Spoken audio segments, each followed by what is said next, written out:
मूलाधार चक्र सबसे पहले देखते हैं। मूलाधार चक्र संतुलन में है।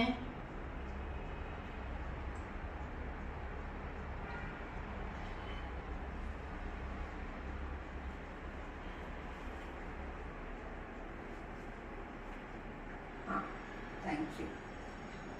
अब स्वाधिष्ठान चक्र देखते हैं। स्वाधिष्ठान चक्र के संतुलन में है।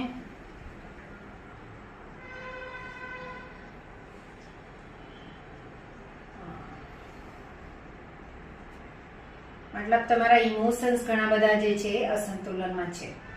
અને પછી મણિપુર ચક્ર જે પાચન માટેનું ચક્ર છે।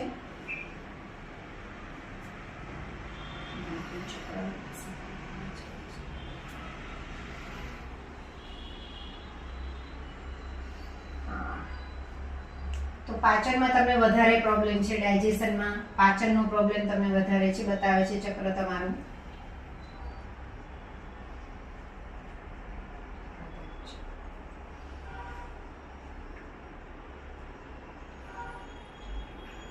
હૃદય ચક્ર પણ અસંતુલનમાં છે, એમાં પ્રોબ્લેમ છે। વિચાર કરો કે આ બધા જે ચક્રો છે આપણા અસંતુલનમાં હોય એટલે આપણને આવા પ્રોબ્લેમ થાય। વિશુદ્ધ ચક્ર,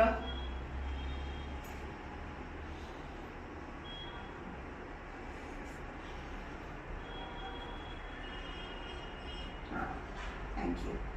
आज्ञा चक्र,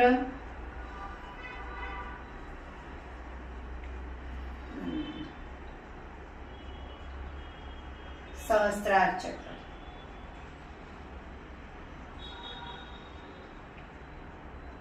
थैंक यू।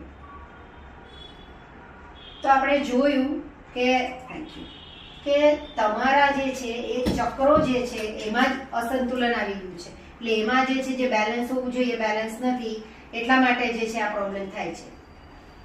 એટલે આપણું પાચન પણ સરખું ન થાય, આપણા ભાવનાઓ પણ આડી અવડી હોય કે ભાઈ એમાં તમને સંતુલન ન હોય, એમાં પ્રોબ્લેમ તમને થાય। સાથે સાથે એ તમને પચવામાં પણ પ્રોબ્લેમ હોય, તમને બોલવામાં પણ તમને પ્રોબ્લેમ લાગતો હોય, તમને વિચારો પણ એવા આવતા હોય, ઘણા બધા વિચારો આવતા હોય, ઊંઘ સરખી ન આવતી હોય, આવું બધું થાય। એને લીધે જે